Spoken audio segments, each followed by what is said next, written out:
Welcome back. અમરેલીની વાત કરીએ તો અમરેલીના મોટી કુકાવાવમાં મધરાત્રે એકલી અટવાયેલી અને એક લાચાર બનેલી એક દીકરી માટે પોલીસ વિભાગની જનરક્ષક 112 સેવા દેવદૂત સાબિત થઈ છે. 4 મહિનાના માસૂમ બાળક સાથે મુશ્કેલીમાં મુકાયેલી આ માતાએ પોલીસે સુરક્ષિત અને તેના ઘરે પહોંચાડીને લોકસેવાનું ઉત્તમ ઉદાહરણ પૂરું પાડ્યું છે.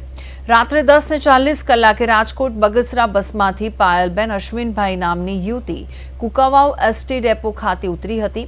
પાયલબેન પાસે પૈસા ખૂટી ગયા અને રાત્રિના સમયે 25 કિલોમીટર દૂર વડિયા ગામે પોતાના સાસરે જવા માટે કોઈ વાહન વ્યવહાર ઉપલબ્ધ ન હતો. 4 મહિનાના બાળક સાથે કફોડી હાલતમાં રહેલી આ દીકરી પર કુકાવાવના એક રિપોર્ટર અને તેમના પત્નીની નજર પડી. આ દંપતીએ દીકરીની વ્યથા જાણી તેને ઘરે લઈ જઈ પ્રેમથી જમાડી હતી અને તરત જ 112 ઇમરજન્સી સેવાને જાણ કરી.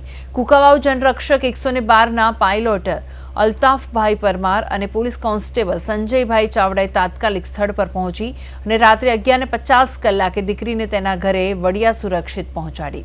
કપરા સમયે વહારે આવેલી પોલીસની આ નિઃશુલ્ક સેવા બદલ પાયલબેન અને તેના પરિવારે પોલીસ વિભાગનો હૃદયપૂર્વક આભાર માન્યો હતો.